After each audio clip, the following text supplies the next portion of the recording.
Hello friends, आपका स्वागत अभिनंदन है आज की इस नए क्लास में। आज का वीडियो उन बच्चों के लिए बहुत इंपॉर्टेंट होगा जो बीए सेकेंड सेमेस्टर में है और जिनका सत्र 2024 से 28 है और उनका एग्जाम भी होने वाला है। आप देखिएगा पॉलिटिकल साइंस का पूरा आप देखेंगे। इस वीडियो में हम लोग निचोड़ लेके आए हुए हैं, यानी ऑब्जेक्टिव क्वेश्चन आप देखिएगा लगभग 50 क्वेश्चन है। ठीक है, इसको एकदम धैर्य के साथ आप अंतिम तक देख लीजिएगा। यकीन मानिए यहाँ से जो भी सवाल होंगे ना आपके एग्जाम में डायरेक्ट टकराएंगे और उसको अगर आप पढ़ के जाइएगा तो यकीनन आप बना पाइएगा। ठीक है, तो आज के वीडियो में हम लोग कोशिश कर रहे हैं कि बढ़िया से चीजों को समझाते हुए चलेंगे और चीजों को एकदम टू द पॉइंट हम लोग बातचीत करेंगे। ठीक है, ना इधर उधर की चर्चाएं होगी, सीधी बात होगी कि आपको जो पढ़ना है आपके जो सिलेबस में है उस हिसाब से आप पढ़ लीजिए और चले जाइए एग्जाम देने, और बाकी चीजें आपके लिए सब बेहतर होगा। ठीक है, चलिए शुरू करते हैं चीजों को। तो देखिए पहले सवाल से आप देखिएगा ऑब्जेक्टिव क्वेश्चन है, इसमें 50 प्लस क्वेश्चन है। ठीक है, खाली आप अंतिम तक बने रहिएगा, आप देखिएगा यकीनन आपको बहुत लाभ हो गया है। ठीक, चलिए पहला सवाल, भारतीय संविधान के उद्देश्य को प्रतिबिंबित करता है। यानी आपको ये पूछ रहा है कि बताइए कि भारत के संविधान का उद्देश्य जो है ना वो कहाँ पे वर्णित है, उसके बारे में चर्चा कहाँ पे है बताइए। मूल अधिकार में है, या राज्य के नीति निर्देशक तत्वों में है, या संविधान की प्रस्तावना में है, या संसद में है, कहाँ पे है? तो आपने पढ़ा होगा भारतीय संविधान की प्रस्तावना। भारत के संविधान में एक प्रस्तावना दिया गया है जिसमें भारतीय संविधान के मूल उद्देश्य को रखा गया है। ठीक है, जो भारतीय संविधान की उद्देशिका थी उसी को बाद में प्रस्तावना बना दिया गया, जो कि आप जानते होंगे पंडित जवाहरलाल नेहरू के द्वारा इसको रखा गया था उद्देशिका को, और यही बाद में क्या बना, प्रस्तावना बन गया भारतीय संविधान का। तो सही उत्तर क्या होगा, भारतीय संविधान की प्रस्तावना में भारत के संविधान के उद्देश्य का वर्णन मिलता है। ठीक है, चलिए दूसरा सवाल है, निम्न में से किस शब्द का उल्लेख भारतीय संविधान की प्रस्तावना में नहीं है? वर्ड को पकड़िए, यानी ये बोल रहा है कि भारत के संविधान की प्रस्तावना में कौन सा वो वर्ड है जिसका उल्लेख नहीं किया गया है। तो देखिए ऑप्शन है आपके पास संप्रभुता, दूसरा है धर्मनिरपेक्ष, तीसरा है आपके पास कि लोकतंत्र, और चौथा है संघीय। तो आप देखिएगा जो आपके संविधान की प्रस्तावना में जो चीजों को नहीं रखा गया है वो है संघीय, फेडरल सिस्टम के बारे में उसमें प्रत्यक्ष रूप से बात नहीं करी गई है, यानी संघीय वर्ड का यूज नहीं हुआ है। ठीक है, बाकी धर्मनिरपेक्षता है, संप्रभुता है, लोकतंत्र है, ये सब का यूज हुआ है। ठीक है, तो आपको ध्यान रखना भारत के संविधान की प्रस्तावना में संघीय वर्ड का यूज कहीं नहीं है। ठीक, चलिए तीसरे सवाल की ओर चलिएगा। देखिए भारतीय संविधान सभा का जो जब गठन हुआ ना तो उसके प्रारूप समिति का अध्यक्ष किसको बनाया गया, यानी भारतीय संविधान सभा के प्रारूप समिति का अध्यक्ष कौन था, यही आपसे सवाल पूछ रहा है, इसका सही उत्तर दीजिएगा। तो देखिए doctor Rajendra Prasad, doctor B R Ambedkar जिसको भीमराव अम्बेडकर भी आप बोलते हैं, सी राजगोपालाचारी, या जवाहरलाल नेहरू। तो सही उत्तर क्या होगा, डॉक्टर बी आर अम्बेडकर साहब, यानी भीमराव अम्बेडकर साहब। ठीक है, तो इसको याद रखिएगा, भारतीय संविधान के प्रारूप समिति के अध्यक्ष कौन थे, भीमराव अम्बेडकर साहब थे। ठीक है, इनके अलावे भी उस समिति में आप देखिएगा और भी सदस्य थे जिसके बारे में आप जानते होंगे, नहीं जानते हैं तो जरूर आप एक नजर मार के जाइएगा। जो हमने क्लास कराया था आपको कि भारतीय संविधान का निर्माण कैसे हुआ, वहां पे हमने उसके बारे में डिस्कशन किया था। ठीक है, तो उसको जरूर देख के जाइए, मेकिंग ऑफ इंडियन कॉन्स्टिट्यूशन, वहां पे हम लोग उसको डिस्कस किए हुए थे। ठीक, चलिए अगले सवाल की ओर बढ़ते हैं। अगला सवाल आपकी स्क्रीन पर जवाब दीजिएगा, संविधान सभा का गठन हुआ कब हुआ, संविधान यानी भारतीय संविधान सभा का गठन कब किया गया बताना है आपको। कैबिनेट मिशन योजना के द्वारा, या महात्मा गांधी के द्वारा, या क्रिप्स मिशन योजना के द्वारा, या स्वतंत्र चुनाव द्वारा। तो देखिए आप जानते हैं कैबिनेट मिशन योजना जो आया था 1946 में आया था, कब आया था, 1946 में आया था। इसके 3 सदस्य थे। जब उन्होंने भारत आकर भारत के लोगों को बताया कि आप अपने लिए संविधान बनाना शुरू कीजिए, आप संविधान सभा का गठन कीजिए, उसमें हम आपकी हेल्प करेंगे, तब भारतीय संविधान के निर्माण की प्रोसेस शुरू होती है। और उसके बाद देखिएगा भारतीय संविधान का निर्माण होगा और फिर भारत का संविधान लागू होगा और फिर भारत को आजादी भी मिल जाती है उससे पहले ही। ठीक है, तो आपको ध्यान में रखना है कि भारतीय संविधान सभा का गठन जो है वो कैबिनेट मिशन योजना के तहत हुआ था, और ये कैबिनेट मिशन योजना कब आया था, 1946 ईस्वी में आया हुआ था। ठीक है, चलिए अगले सवाल की ओर अब बढ़ते हैं हम लोग। सवाल है देखिएगा, भारतीय संविधान में राज्य के नीति निर्देशक तत्व को किस देश के संविधान से लिया गया है। यानी भारत के संविधान में राज्य का नीति निर्देशक तत्व दिया गया है, यानी इसमें बताया गया है कि राज्य को क्या करना चाहिए, नहीं करना चाहिए, उसकी जनता के लिए उसको क्या करना चाहिए, नहीं करना चाहिए, वो सब चीज इसी राज्य के नीति निर्देशक तत्वों में दिए गए हैं। ठीक है, अब आपसे सवाल पूछ रहा है किस देश के संविधान से राज्य के नीति निर्देशक तत्व को लिया गया है, ये बताना है। ब्रिटेन के संविधान से, अमेरिका के संविधान से, आयरलैंड के संविधान से, या कनाडा के संविधान से। तो सही उत्तर इसका क्या होगा, तो इसका उत्तर होगा आयरलैंड के संविधान से हमारे संविधान में या हमारे देश के संविधान में नीति निर्देशक तत्वों को ग्रहित या लिया गया है। ठीक है, तो इसको ध्यान में रखिएगा। अगला सवाल, भारतीय संविधान को कब अंगीकृत किया गया। यानी देखिए दो सवाल आपसे बनेगा, एक तो बोला जाएगा कि भारत का संविधान पूर्ण रूप से लागू कब हुआ, तो बोलिएगा 26 जनवरी 1950 को। कब? 26 जनवरी 1950 को। अगर आपसे बोले भारतीय संविधान को कब अंगीकृत किया गया, यानी अडॉप्ट कब किया गया, तब बोलिएगा 26 नवंबर 1949 को। कब? तो 26 नवंबर 1949 को भारतीय संविधान को अडॉप्ट किया गया। ठीक है, तो इसको ध्यान में रखिएगा, अंगीकृत का इंग्लिश होता है अडॉप्ट, और ये अडॉप्ट वर्ड को देखिएगा तब इसको सही समझिएगा। ठीक है, तो इस बात को ध्यान में रखिएगा, अंगीकृत का मतलब अडॉप्ट होता है, और अडॉप्ट हमारे संविधान को कब किया गया, 26 नवंबर 1949 को। ठीक, चलिए 7 नंबर क्वेश्चन को अब देखते हैं हम लोग, क्या है 7 नंबर क्वेश्चन। वर्तमान में संविधान में कितने मौलिक अधिकार हैं, यानी अभी जो वर्तमान में हमारा जो संविधान है उसमें कितने मौलिक अधिकार की चर्चा है। मौलिक अधिकार को हम पढ़ाए थे, उसमें हम आपको बताए थे स्वतंत्रता का अधिकार, समानता का अधिकार, शोषण के विरुद्ध अधिकार, धार्मिक स्वतंत्रता का अधिकार, फिर आपको हम बताए थे कि कुछ और भी उपबंध मतलब उससे संबंधित चीजें थी जिसको हमने आपको बहुत अच्छे से डिस्कस किया हुआ था। ठीक है, तो वहीं से ये सवाल था। तो भारतीय संविधान में मौलिक अधिकार की संख्या कितनी है, 6 है। ठीक है, पहले कितना था, 7 था, जिसमें से आप देखिएगा संपत्ति के अधिकार को वहां से हटा दिया गया है, अभी वर्तमान में 6 ही रह गया है इसमें। ठीक है, तो इसको ध्यान में रखिएगा। अगला सवाल आपके स्क्रीन पर बाबू जवाब देंगे आप। अगला क्या है, संविधान में संशोधन मतलब किस संशोधन के द्वारा मूल कर्तव्य को जोड़ा गया। यानी आपसे सवाल पूछे भारत के संविधान में संशोधन बहुत बार हुए हैं, आप तो जानते होंगे, नहीं जानते तो आप जान लीजिए कि भारत के संविधान में बहुत बार संशोधन हुआ है।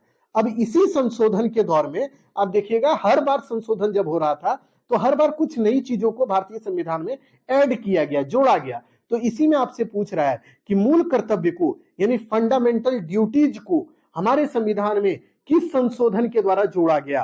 तो इसका सही उत्तर क्या होगा, 42वां संविधान संशोधन जो हुआ था वो हुआ था कब, 1976 में। उसी के तहत भारतीय संविधान में मूल कर्तव्य को जोड़ा गया। अब आपसे सवाल बनेगा, अच्छा एक बात बताइए, मूल कर्तव्य को किसकी सिफारिश पर भारतीय संविधान में जोड़ा गया। तो आपको ध्यान रखना है सरदार स्वर्ण सिंह समिति की अनुशंसा पर या उसी के गाइडलाइन पर भारतीय संविधान में मूल कर्तव्य को जोड़ा गया। क्या, सरदार स्वर्ण सिंह कमेटी के अनुशंसा पर। ठीक है, तो इसको भी रख लीजिएगा, ध्यान में रखिएगा। अगला सवाल आपके स्क्रीन पर जवाब दीजिएगा, भारत के संविधान में मूल कर्तव्य को रखा गया है, किस में रखा गया है, यानी जो हमारे संविधान का मूल कर्तव्य है वो कहां पे है, भाग कितने में रखा गया है, भाग 4 का क में, भाग 6 में, या भाग 4 में, या भाग 5 में। तो सही उत्तर क्या होगा, इसका सही उत्तर होगा बच्चों 4 का क, यानी भाग 4 के क में इसको रखा गया मूल कर्तव्य को, जिसको फंडामेंटल ड्यूटीज बोलते हैं। इसी में हम लोगों को बताया गया है कि भारतीय संविधान का जो है ना हमें पालन करना चाहिए। भारतीय संविधान के अनुरूप आप अपने तिरंगे का सम्मान कीजिए, राष्ट्रगान का सम्मान कीजिए, राष्ट्रगीत का सम्मान कीजिए। ये सभी चीजें इसी मूल कर्तव्य में दी गई है। इसमें बताया गया है कि भारत के नागरिक को क्या क्या करना चाहिए। ठीक है, अभी देखिए बारिश बहुत ज्यादा हो रही है, थोड़ा बहुत हो सकता है कि आपको आवाज बाहर का भी आता होगा तो उसको मैनेज कीजिएगा, लेकिन लगातार बारिश हो रही है इधर। ठीक है, तो इस वजह से थोड़ा बहुत अगर मतलब आवाज आ रहा हो बारिश का तो उसको मैनेज कर लीजिएगा, ज्यादा आपको प्रॉब्लम नहीं होगा, क्योंकि हमने उसमें ये थोड़ा सा इसको स्पीड को भी हमने मैनेज कर दिया है और थोड़ा बहुत इसको एडिट भी कर देंगे ताकि आपको आवाज बाहर का नहीं सुनाई दे। ठीक है, तो चलिए अगले सवाल की ओर चलते हैं। 10 नंबर क्वेश्चन क्या है उसका जवाब दीजिए, मौलिक कर्तव्य की संख्या कितनी है बताइएगा। तो मौलिक कर्तव्य की संख्या 12 है, यानी आपको बोलेगा फंडामेंटल ड्यूटीज की संख्या कितनी है, तो बोलिएगा 12 है। इसी में बताया गया है क्या क्या हम लोगों को करना चाहिए, ठीक है। दूसरी बात, एक बात और बता देते हैं, बच्चे बहुत से कमेंट करते हैं जो लाइव में कमेंट करते हैं और उनको लगता है कि सर हमारा कमेंट नहीं देखते हैं। तो बिल्कुल हम आपके कमेंट को देखते हैं, हम आपके कमेंट को पढ़ते भी हैं कि आप क्या बोल रहे हैं, नहीं बोल रहे हैं, सब कुछ देख रहे हैं, ठीक है। लेकिन अगर हम अभी आपको कमेंट का जवाब देना शुरू करेंगे ना तो वीडियो बहुत लंबा हो जाएगा और हम नहीं चाहते ना कि अनर्गल बातें हो। जब भी हम आपको पढ़ाते हैं तो हमारा फोकस यही होता है ना, जो चीजें हैं टू द पॉइंट हम पढ़ा के निकल जाए।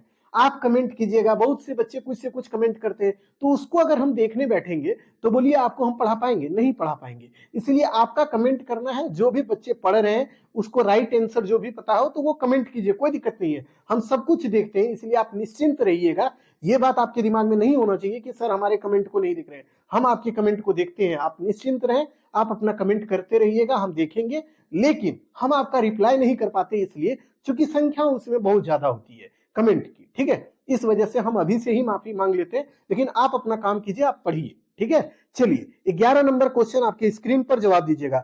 संपत्ति का अधिकार अब किस प्रकार का अधिकार है बताइए। यानी संपत्ति का अधिकार पहले जो था वो मौलिक अधिकार था, ठीक है, लेकिन उसको वहां से हटा दिया गया, अब इसको कानूनी अधिकार बना दिया गया। क्या बना दिया गया? कानूनी अधिकार, ठीक है। तो इसको भी ध्यान में रखिएगा, संपत्ति का अधिकार जो है अब कानूनी अधिकार है, ठीक। अगला सवाल आपके स्क्रीन पर बाबू जवाब दीजिएगा। भारतीय संविधान में मौलिक अधिकार लिए गए हैं, यानी हमारे संविधान में जो मौलिक अधिकार लिया गया है वो किस देश के संविधान से लिया गया है? रूस के संविधान से, अमेरिका के संविधान से, चीन के संविधान से या आयरलैंड के संविधान से? आपको सही उत्तर इसका ढूंढना है। सही उत्तर होगा अमेरिका के संविधान से।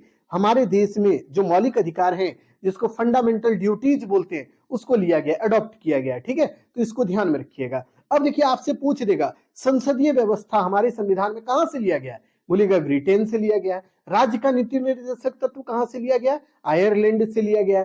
मौलिक अधिकार कहां से लिया गया? अमेरिका के संविधान से लिया गया। अगर आपसे पूछे कि बताइए प्रस्तावना की भाषा कहां से ली गई है, उसकी भाषा शैली को ऑस्ट्रेलिया के संविधान से लिया गया है। अगर आपसे बोलेगा कि प्रस्तावना के बारे में विचार जो लिया गया है या उसके जो कंसेप्ट है वो कहां से लिया गया है, तो बोलेगा यूएसए के संविधान से, यूनाइटेड स्टेट ऑफ अमेरिका के संविधान से उसको लिया गया है, ठीक है। तो ये चीजें बारीक है, ठीक है।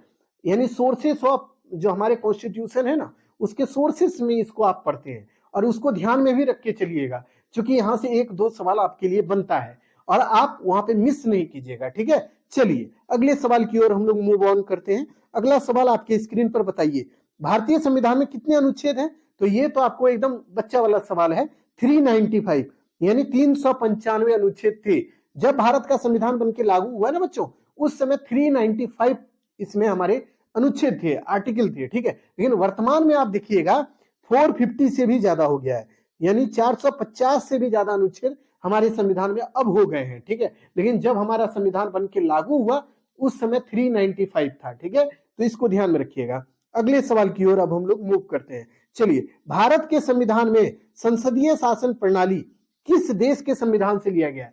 तो देखिए भारत के संविधान में संसदीय व्यवस्था या संसदीय शासन प्रणाली ये कहां से लिया गया है?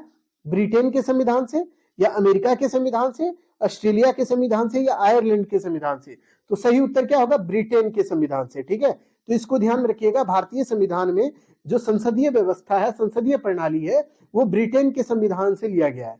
चलिए अगला सवाल, भारत के संविधान की प्रस्तावना की भाषा ग्रहित की गई है, यानी कहां से लिया गया है? यानी प्रस्तावना जो हमारे संविधान का है ना, जिसमें आप देखिएगा हम भारत के लोग भारत को एक संपूर्ण प्रभुत्व संपन्न समाजवादी पंथ निरपेक्ष लोकतांत्रिक गणराज्य बनाने के लिए ये सब जो चीजें लिखी गई है ना, ये जो भाषा शैली है, भाषा कौशल है, वो कहां से लिया गया है? यही आपसे पूछ रहा है। तो ब्रिटेन के संविधान से तो बिल्कुल नहीं। ब्रिटेन के संविधान से क्या लिया गया बच्चों? तो ब्रिटेन के संविधान से लिया गया संसदीय व्यवस्था। दूसरा अमेरिका के संविधान से मौलिक अधिकार। तीसरा ऑस्ट्रेलिया के संविधान से जो है ना ये लिया गया भाषा, यानी प्रस्तावना की भाषा कैसी होगी, उसका शैली क्या होगा, वो ऑस्ट्रेलिया के संविधान से लिया गया है। और आयरलैंड के संविधान से क्या लिया गया? राज्य का नीति निर्देशक तत्व। देखिए हम चीजों को रिपीट इसलिए कर रहे हैं ना, चीजों को आप याद कर सके। देखिए हमको याद है, आपको याद होना जरूरी है, क्योंकि बनाइएगा आप जाके, हम नहीं, ठीक है। इसीलिए हम रिपीट करते हुए चल रहे हैं। चलिए भारत के संविधान में बहुत से प्रावधान लिए गए हैं, कहां से? यानी भारतीय संविधान में बहुत सा प्रावधान, बहुत से नियम कानून जो है वो कहां से लिया गया बताइए? कानूनी समिति से, गांधी जी के विचार से, तिलक के विचार से, या 1935 के भारत शासन अधिनियम से? तो आपको एक बात बता देते हैं बच्चों, भारत शासन अधिनियम जब लागू हुआ था 1935 में ना, तो उसी के तहत भारत का संविधान जब तक नहीं बना तब तक हमारे देश का शासन व्यवस्था चलता रहा। अंग्रेजों ने 1935 में भारत शासन अधिनियम लाया, उसके तहत इन्होंने राज्य को स्वायत्तता प्रदान करी, यानी राज्य जो है वो प्रांत जो है उसको स्वायत्त कर दिया गया, ठीक है। और केंद्र में देखिएगा द्वैध शासन लगा दिया गया। अब उसके तहत भारत का शासन चलना शुरू हुआ, और यहीं से आप देखिएगा इसी संविधान में, हमारा जो देश का संविधान है, भारत का संविधान है, उसमें बहुत सी चीजों को 1935 के जो एक्ट है ना, उसी से उठा के रख लिया गया है, ठीक है। तो इसीलिए इसको याद रखिएगा कि भारत के संविधान में बहुत सी बातें 1935 के अधिनियम के तहत रखी गई है, ठीक है। चलिए अगला सवाल आपके स्क्रीन पर जवाब दीजिए। संविधान सभा के प्रथम अध्यक्ष कौन थे? बताइए तो, भारतीय संविधान सभा का प्रथम अध्यक्ष कौन थे? तो आपको ध्यान में रखना है, भारत के संविधान सभा का जो अध्यक्ष बनाया गया, डॉक्टर सच्चिदानंद सिन्हा को बनाया गया सबसे पहले। वो अस्थायी अध्यक्ष थे, ठीक है। तो इसीलिए इसको ध्यान में रखिएगा कि पहले अध्यक्ष कौन थे? तो डॉक्टर सच्चिदानंद सिन्हा, ठीक है। दूसरे अध्यक्ष कौन होंगे? तो वो होंगे डॉक्टर राजेंद्र प्रसाद। उन्हीं को अस्थायी अध्यक्ष भी घोषित किया गया था, ठीक है। चलिए अगला सवाल, अगला है, भारतीय संविधान सभा का अस्थायी अध्यक्ष कौन था? अभी तुरंत बताए। अस्थायी अध्यक्ष जो था वो था कौन? डॉक्टर सच्चिदानंद सिन्हा थे, ठीक है। इन्हीं को पहला अध्यक्ष भी बोला जाता है भारतीय संविधान सभा का। तो डॉक्टर सच्चिदानंद सिन्हा जो है वो अस्थायी अध्यक्ष भी थे, ठीक है। तो इसको ध्यान में रखिएगा। अगला सवाल स्क्रीन पर है, जवाब दीजिए। भारतीय संविधान सभा का अस्थायी अध्यक्ष कौन था? तो भारतीय संविधान सभा के अस्थायी अध्यक्ष जो थे वो डॉक्टर राजेंद्र प्रसाद थे, ठीक है। तो इसको भी ध्यान में रखिएगा। जब भारतीय संविधान सभा का दूसरा बैठक होता है ना, उसी में देखिएगा डॉक्टर राजेंद्र प्रसाद को संविधान सभा का अस्थायी अध्यक्ष घोषित कर दिया जाता है, ठीक है। तो यहां से ध्यान में रखेंगे बातों को, चीजें यहां से रिपीट होगी, पूछा जाएगा, लेकिन बनाइएगा जरूर, ठीक है। देखिए बच्चों, आप कोशिश कीजिएगा जितने भी सवाल आपको मिलते हैं उसको आप टेकल कीजिए। आप सही गलत जो होगा उसका निर्णय बाद में होगा, आपको जो भी आता होगा उसको सही से बना के आइएगा, ठीक है। चलिए अगले सवाल की ओर बढ़ते हैं बच्चों। अगला सवाल आपके स्क्रीन पर जवाब दीजिए। संविधान सभा के परामर्श सदस्य कौन थे? यानी कौन थे वो जिन्होंने संविधान सभा को परामर्श देने का काम किया? यानी एक तरह से कहिए तो वो परामर्श देते थे। उनका नाम क्या था? Doctor BN. राव था, ठीक है। बी.एन. राव जो है वो परामर्श सदस्य थे, यानी सलाहकार थे संविधान सभा के, ठीक है। तो इसको ध्यान में रखेंगे आप। अगला सवाल है 21 नंबर। देखिए, भारत के संविधान का बहिष्कार किसने किया? यानी हमारे जो कॉन्स्टिट्यूशन बन के तैयार हुए उसका बहिष्कार कर दिया किसने? मुस्लिम लीग ने। क्योंकि मुस्लिम लीग ये नहीं चाहती थी कि भारत में वो रहे, वो भारत से अलग होना चाहती थी। इसीलिए वो देखिएगा पाकिस्तान बनाती है और पाकिस्तान का संविधान भी बनाती है। इसीलिए उन्होंने भारत के संविधान को नहीं स्वीकारा, भारत के संविधान को बहिष्कृत कर दिया। तो इस बात को ध्यान में रखिएगा, मुस्लिम लीग ने भारत के संविधान को स्वीकारा नहीं था, ठीक है। कांग्रेस तो स्वीकारेगी ही, चूंकि कांग्रेस बना ही रही थी। समाजवादी दल के भी बहुत से नेता थे बनाने में, भारत के संविधान को बनाने में। तो इसीलिए आपको ध्यान में रखना, मुस्लिम लीग ने भारतीय संविधान को कभी एडॉप्ट नहीं किया, स्वीकार नहीं किया, बहिष्कृत किया उसका, ठीक है। अगला सवाल आपके स्क्रीन पर जवाब दीजिए। भारतीय संविधान सभा की प्रथम बैठक कब हुई थी? यानी भारतीय संविधान सभा के जो लोग थे एक साथ बैठे थे कब? तो 9 दिसंबर 1946 को, ठीक है। तो इसको भी ध्यान में रखिएगा। देखिए, दूसरा बैठक जो होगा वो होगा 11 दिसंबर 1946 और तीसरा 13 दिसंबर 1946 को। लेकिन पहला याद रखिएगा वो होता है 9 दिसंबर 1946 को। यानी बैठक कितनी हुई नहीं हुई इस बात को जरूर ध्यान में रखना है आपको, संविधान सभा से रिलेटेड, क्योंकि यहां से सवाल बनता है बाबू, ठीक है। तो इसको पढ़ के जाना है, इसको छोड़ना नहीं है। देखिए, कोई भी चीज आप पढ़िएगा ना तो आप कोशिश करिएगा उसको छोड़ के नहीं आना है, उसको बना के आना है, ठीक है। आप एक बार चीजों को सुन लीजिएगा ना तो आपके दिमाग में कुछ कुछ चीजें रह जाएगी और उसका यूज करना है आपको वहां जाके एग्जाम में, ठीक। चलिए अगला सवाल आपके स्क्रीन पर जवाब दीजिए। भारत की सेना का सर्वोच्च सेनापति कौन होता है? यानी देखिए, आपको पूछ रहा है भारत, आपसे अगर पूछे भारत का प्रथम व्यक्ति कौन होता है तो बोलिएगा राष्ट्रपति होता है। भारत का प्रथम व्यक्ति राष्ट्रपति होता है, ठीक है, प्रथम पुरुष। उसके बाद आपसे पूछे कि भारत का जो हेड होता है वो कौन होता है तो राष्ट्रपति होता है।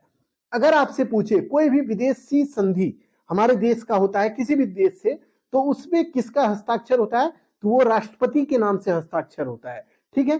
तीसरा बात, अगर आपसे पूछे सेना का सर्वोच्च जो सेनापति होता है वो कौन होता है, तो वह भी राष्ट्रपति होगा। कौन होगा, राष्ट्रपति होगा, प्रेसिडेंट होता है हमारे देश का। ठीक है, तो इसको भी ध्यान में रखिएगा। अगला सवाल आपके स्क्रीन पर जवाब दीजिए। संविधान में औपचारिक रूप से संघ की कार्यपालिका की शक्ति किसमें निहित होती है, यानी संविधान में यह बात बताया गया है कि औपचारिक रूप से हमारे देश के जो संघ की कार्यपालिका है वो किसके हाथ में होगी, तो वो होगा राष्ट्रपति के हाथ में। ठीक है, लेकिन उसका सही रूप से यूज कौन करता है, तो प्रधानमंत्री करता है। ठीक है, तो इसको भी ध्यान में रखिएगा।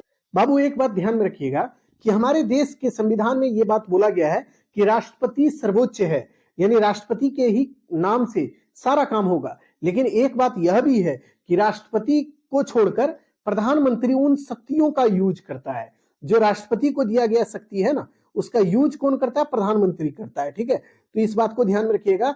भले ही प्रत्यक्ष रूप से राष्ट्रपति को जो है ना हेड बना दिया गया है भारतीय संविधान के द्वारा, लेकिन उसका यूज कौन कर रहा है, तो प्रधानमंत्री कर रहा है। ठीक, तो इस बात को जरूर एकदम ध्यान में रखेंगे आप। अगला है, भारत में राष्ट्रपति का चुनाव होता है, कैसे होता है बताइए तो, प्रत्यक्ष रूप से होता है या अप्रत्यक्ष रूप से होता है, संसद द्वारा होता है या सर्वोच्च न्यायालय द्वारा होता है। तो देखिए बाबू, भारत में जो राष्ट्रपति का चुनाव होता है, राष्ट्रपति का जो निर्वाचन होता है वो अप्रत्यक्ष रूप से होता है। कैसे होता है, इनडायरेक्ट वे में। उसमें जनता भाग नहीं लेती है, जनता के द्वारा जो चुने गए प्रतिनिधि हैं वही इसमें हिस्सा लेते हैं। ठीक है, तो इस बात को ध्यान में रखिएगा, राष्ट्रपति का चुनाव करने में प्रतिनिधि भाग लेते हैं, ना कि जनता। ठीक है, तो इस बात से यहां से सवाल बनता हुआ आपको दिखेगा आपके एग्जाम में। ठीक, अगला सवाल, राष्ट्रपति जो है ना, माफ कीजिएगा, राज्यसभा में 12 सदस्यों को मनोनीत कौन करता है बताइए।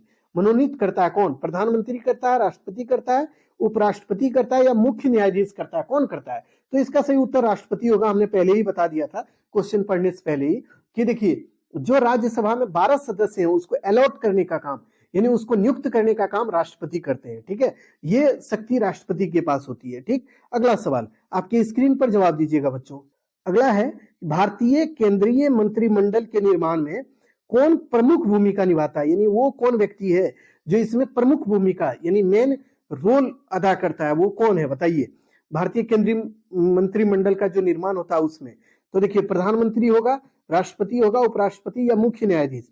सही उत्तर होगा प्रधानमंत्री। ठीक है, प्रधानमंत्री के ही सलाह पर केंद्रीय मंत्रिमंडल का गठन होता है, और उसका गठन कौन करता है, तो राष्ट्रपति करता है। यानी राष्ट्रपति के पास प्रधानमंत्री जाता है, वो बोलता है कि फलना फलना आदमी को मंत्री बनाना है, और उसको नियुक्त कौन करेगा, राष्ट्रपति करेगा। ठीक है, तो एक बात ध्यान में रखिएगा, प्रधानमंत्री जो बोलता है वही राष्ट्रपति करता है। ठीक है, तो इस बात को एकदम गांठ बांध के अपने दिमाग में सेटअप कर लीजिएगा। ठीक है, अगले सवाल की ओर चलेंगे बच्चों। अगला सवाल है, उपराष्ट्रपति किसका पदेन अध्यक्ष होता है, यानी उपराष्ट्रपति के बारे में पूछ रहा है, वो किसका पदेन अध्यक्ष होता है। पदेन अध्यक्ष किसका होता है, लोकसभा का, चुनाव आयोग का, राज्य विधानमंडल का, या विधानसभा का, या राज्यसभा का। तो सही उत्तर क्या होगा, उपराष्ट्रपति जो है वो राज्यसभा का पदेन अध्यक्ष होता है। यानी कि देखिए, राज्यसभा का जो सभापति होता है वो कौन होता है, उपराष्ट्रपति होता है। ठीक है, यानी हमारे देश का उपराष्ट्रपति जो भी होगा वही होगा राज्यसभा का जो है, आप देखिएगा, पदेन अध्यक्ष।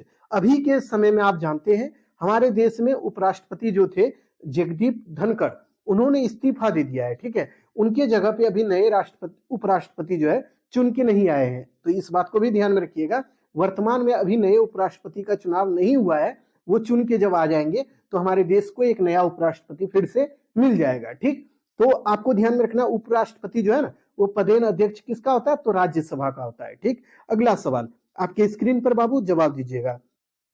अगला है, संसद के अंतर्गत आते हैं, यानी आप जो देखते हैं संसद, उसके अंतर्गत क्या क्या आता है बताइए तो।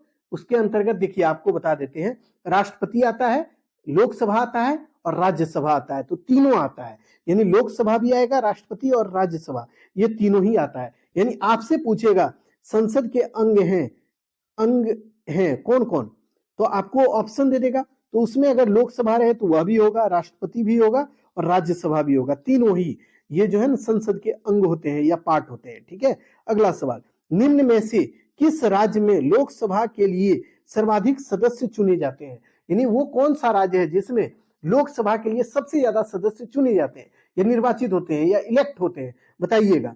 उत्तर प्रदेश, मध्य प्रदेश, बिहार या राजस्थान? सही उत्तर होगा उत्तर प्रदेश। उत्तर प्रदेश में आप देखिएगा जो है ना लोकसभा के लिए सबसे ज्यादा सदस्य चुना जाता है, ठीक है। तो इसको एकदम ध्यान में रखिएगा, गांठ मान लीजिएगा। यहां से सवाल बनेगा कि अच्छा बताइए वो कौन सा राज्य है जिसके सदस्य सबसे ज्यादा चुने जाते हैं, किसके लिए? लोकसभा के लिए। तो आप बोलिएगा वो है उत्तर प्रदेश, ठीक। तो चलिए अगला सवाल, अगला सवाल क्या है उसको देखिए। भारत में लोकसभा के लिए मतदान के लिए न्यूनतम आयु कितना होना चाहिए? यानी आप जो वोट करते हैं अपने जो है आप देखिएगा संसद को चुनने के लिए या विधायक को चुनने के लिए, मुखिया को चुनने के लिए, तो आपका उम्र कितना होता है उस समय, ये बताइए। यानी कि कोई भी व्यक्ति अपने संसद को चुनेगा, विधायक को चुनेगा या मुखिया को चुनेगा, तो उसकी उम्र कितनी होनी चाहिए कि वो वोट करेगा? तो यही आपसे पूछा है, 21 साल, 25 साल, 35 साल या 18 साल? तो सही उत्तर क्या होगा? 18 साल में हमारे देश में कोई भी व्यक्ति अपने जो है ना राष्ट्रपति को चुन सकता है, प्रधानमंत्री को चुन सकता है, सबको चुन सकता है। राष्ट्रपति को तो आप नहीं चुन सकते, क्योंकि राष्ट्रपति को चुनता कौन है? आपके द्वारा चुने गए जो सदस्य हैं, संसद जो है वो लोग चुनते हैं, ठीक है। लेकिन आप जो है ना प्रधानमंत्री को चुन सकते हैं अपना वोट देकर, क्योंकि आप प्रधानमंत्री को चुनते कैसे हैं? आप वोट देते हैं, उसके बाद जो सांसद बनते हैं वही तो जिस पार्टी के होते हैं, जिस पार्टी का सांसद की संख्या ज्यादा होती है वही पार्टी तो प्रधानमंत्री बनाता है। तो यानी आप जो वोट करते हैं उसका महत्व बहुत ज्यादा है, ठीक है। इस बात को भी ध्यान में रखिएगा आप। अगला सवाल आपके स्क्रीन पर जवाब दीजिए। संसद के दोनों सदनों के मध्य अधिकतम अंतराल कितना साल का होना चाहिए या कितना दिन का होना चाहिए, ये बताइए। 1 साल का, 6 महीने का, 4 महीने का या 8 महीने का? तो देखिए संसद के दोनों सदनों के मध्य जो है ना अंतराल 6 महीने का होना चाहिए। कितना? 6 मंथ का। तो इसको भी ध्यान में रखिएगा, यहां से भी सवाल पूछा गया था पिछले एग्जाम में, ठीक है। चलिए 33rd क्वेश्चन जो है 33 उसको देखिए। राज्यसभा के सदस्यों के लिए न्यूनतम निर्धारित आयु है, यानी कोई भी व्यक्ति राज्यसभा का सदस्य बनेगा उसके लिए उसको उसकी उम्र कितनी होनी चाहिए, उसका उम्र कितना निर्धारित है बताइए तो। 21 साल, 25 साल, 30 साल या 35 साल? सही उत्तर क्या होगा? 30 साल। यानी 30 साल का व्यक्ति कोई भी है तो वो राज्यसभा का सदस्य बन सकता है, राज्यसभा के लिए निर्वाचित हो सकता है, ठीक है। तो इसको भी ध्यान में रखिएगा। अगला है लोकसभा का सदस्य जो है ना वो होने के लिए उम्र कितनी होनी चाहिए, ये बताइए। तो इसका सही उत्तर क्या होगा? 25 साल होना चाहिए, ठीक है। यानी कोई भी व्यक्ति जो लोकसभा का सदस्य बनना चाहता है उसकी उम्र तब तक कितनी होनी चाहिए? 25 साल हो जानी चाहिए, तभी कोई व्यक्ति लोकसभा का सदस्य बन पाएगा, ठीक है। तो इसको भी ध्यान में रखिएगा। अगला सवाल, लोकसभा का कार्यकाल कितना होता है? यानी लोकसभा में कोई भी व्यक्ति चुन के जाता है ना तो उसका कार्यकाल कितना होता है? तो वो 5 साल का होता है। यानी आप देखिएगा कोई भी प्रधानमंत्री है तो उसका भी कार्यकाल 5 साल का होता है। कोई भी लोकसभा का सदस्य, जैसे मान लीजिए कोई संसद है तो उसका कार्यकाल कितना होता है? तो वह भी होता है कितना? 5 साल का। उसी तरह आप देखिएगा राज्यसभा का सदस्य जो होगा वो जब चुन के जाएगा तो वो 6 साल तक रहेगा। कितना? उसका कार्यकाल 6 साल का होता है। लेकिन लोकसभा के सदस्य का कार्यकाल 5 साल का होता है, ठीक है। तो 5 ईयर आपको याद रखना है, ठीक। अगला सवाल आपके स्क्रीन पर जवाब दीजिए। राज्यसभा के सदस्यों का कार्यकाल कितना होता है? 6 ईयर का। तो इसको भी ध्यान में रखिएगा, 1 साल बढ़ा देना है। राज्यसभा के सदस्य जो है 1 साल ज्यादा रहते हैं, 6 साल रहते हैं। उसके बाद आपको ध्यान में रखना है राज्यसभा जो है वो उच्च सदन है और लोकसभा जो है वो निम्न सदन है। इस बात को भी थोड़ा ध्यान में रखिएगा, ठीक है। अगला सवाल आपके स्क्रीन पर जवाब दीजिए। अगला क्या है? राष्ट्रपति के निर्वाचन के लिए न्यूनतम आयु सीमा होनी चाहिए। यानी एक देश में कोई भी, मतलब हमारे देश में कोई भी राष्ट्रपति बनेगा तो उसके लिए उसकी उम्र कितनी होनी चाहिए बताइए तो। 25 साल, 30 साल या 35 या 36? तो सही उत्तर क्या होगा? 35 साल का कोई भी व्यक्ति वो राष्ट्रपति बन सकता है। यानी भारत का कोई भी व्यक्ति हो जो 35 साल की उम्र सीमा को पूरा कर लिया है वो राष्ट्रपति के पद पर चयनित हो सकता है या चुना जा सकता है, ठीक है। तो इसको ध्यान में रखिएगा, 35 साल होना ही चाहिए, ठीक। अगला सवाल, राष्ट्रपति का कार्यकाल कितने साल का होता है ये बताइए तो। ये होता है 5 साल का, ठीक है। यानी राष्ट्रपति 5 साल के चुन कर आते हैं। यानी कोई भी व्यक्ति जो राष्ट्रपति बनेगा वो 5 साल के लिए बनेगा, ठीक। अगला सवाल आपके स्क्रीन पर जवाब दीजिए। राष्ट्रपति को उसके पद से कैसे हटाया जा सकता है बताइए। यानी राष्ट्रपति को जानते हैं हटाने का एक नियम है, क्या है? उसको बोलते हैं महाभियोग। महाभियोग लगाने से पहले राष्ट्रपति को 14 दिन पहले ही इसकी सूचना दी जाती है कि आपको आपके पद से हटाया जाएगा। उसके बाद जानते हैं राष्ट्रपति के ऊपर महाभियोग लगता है, उसके बाद ही राष्ट्रपति को उसके पद से हटा सकते हैं आप। ठीक है, तो इसको भी ध्यान में रखिए। अब देखिए राष्ट्रपति के ऊपर महाभियोग क्यों लगता है, तो इसको ध्यान में रखिएगा कि कोई भी राष्ट्रपति अगर मान लीजिए है, अगर वो संविधान का पालन ना करे, संविधान का उल्लंघन करता है, तभी उसके ऊपर महाभियोग लगाया जा सकता है और महाभियोग लगाकर ही किसी भी राष्ट्रपति को उसके पद से हटाया जा सकता है। दूसरी बात, राष्ट्रपति का चुनाव कैसे होता है, तो वो होता है एकल संक्रमणीय मत प्रणाली के द्वारा। यानी राष्ट्रपति का चुनाव एकल संक्रमणीय मत प्रणाली के द्वारा होता है और राष्ट्रपति को उसके पद से कैसे हटाया जा सकता है, महाभियोग लगाकर। ठीक है, तो इसको भी ध्यान में रखिएगा। अगला सवाल आपके स्क्रीन पर, उपराष्ट्रपति का निर्वाचन होता है, कैसे होता है बताइए। उपराष्ट्रपति का भी चुनाव जो होता है ना, वो एकल संक्रमणीय मत प्रणाली द्वारा होता है। यानी उपराष्ट्रपति भी किसी भी देश का है तो उसको कैसे चुना जाएगा, एकल संक्रमणीय मत प्रणाली के द्वारा। ठीक है, अगला सवाल आपके स्क्रीन पर जवाब दीजिए। प्रधानमंत्री की नियुक्ति कौन करता है, यानी किसी भी देश का प्रधानमंत्री है तो उसको नियुक्त कौन करेगा बताइए, मुख्य चुनाव आयुक्त या उपराष्ट्रपति या सर्वोच्च न्यायालय का न्यायाधीश या राष्ट्रपति। तो सही उत्तर तो आपको पता होगा, राष्ट्रपति ही प्रधानमंत्री को नियुक्त करता है। ठीक है, तो इसको ध्यान में रखिएगा। अगला है सर्वोच्च न्यायालय के न्यायाधीश की नियुक्ति कौन करता है बताइए, यानी सर्वोच्च न्यायालय का जो न्यायाधीश है उसको कौन नियुक्त करता है बताइए, मुख्य चुनाव आयुक्त या उपराष्ट्रपति या सर्वोच्च न्यायालय का मुख्य न्यायाधीश करता है या राष्ट्रपति करता है। तो सही उत्तर क्या होगा, जो सर्वोच्च न्यायालय के न्यायाधीश है ना बच्चों, उसको नियुक्त करने वाला कोई और नहीं, राष्ट्रपति होता है। ठीक है, तो इसको भी ध्यान में रखिएगा।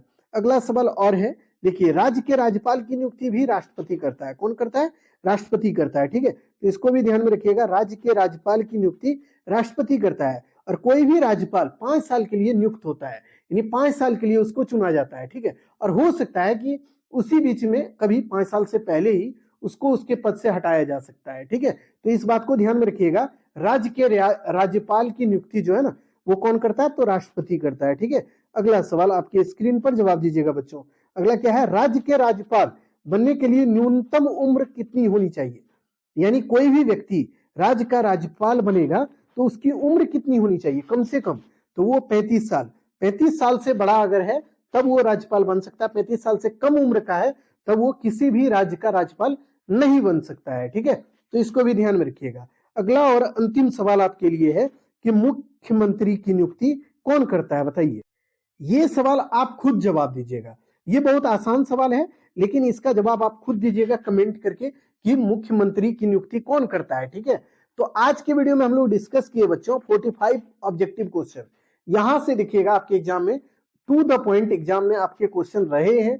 लगभग आप देखिएगा, आप जब एग्जाम देने जाइएगा ना तो 8 से 10 सवाल जो होते हैं आपके ना, उसमें देखिएगा 8 सवाल तो यहाँ से रहने का चांस रहेगा, 1-2 सवाल यहाँ से नहीं रहेगा। ये बात सच है, क्योंकि 1-2 सवाल एग्जामिनर आपको फंसाने के लिए कुछ अलग ढंग का देता है। ठीक है, लेकिन अगर इस वीडियो को आप देख के जाइएगा तो यकीन मानिए आपका ऑब्जेक्टिव जो है लगभग कंप्लीट हो जाएगा, कंप्लीटली आप उसको बना दीजिएगा। ठीक है, और इतने कम समय में आप देखिएगा कोई भी टीचर आपको इतना मटेरियल या इतना भी कंटेंट जो है वो प्रोवाइड नहीं कर पाता है और नहीं करने का प्रयास करता है। ठीक है, तो आप अगर नए हैं तो चैनल को सब्सक्राइब कीजिएगा, दोस्त यार में शेयर कर दीजिएगा ताकि उनको भी बेनिफिट मिले इसका, और अगर आपको वीडियो अच्छा लगे तो लाइक जरूर कीजिएगा। ठीक है, और इसके पीडीएफ अगर आपको चाहिए तो टेलीग्राम को ज्वाइन कर लीजिए, वहां पे आप इसके पीडीएफ फ्री ऑफ कॉस्ट ले सकते हैं। और आपको कोई भी तरह का बातचीत हमसे करना हो, कोई भी तरह का आपको दिक्कत हो तो इंस्टाग्राम पे आप हमको फॉलो कीजिए, वहां पे आप हमको मैसेज कीजिएगा,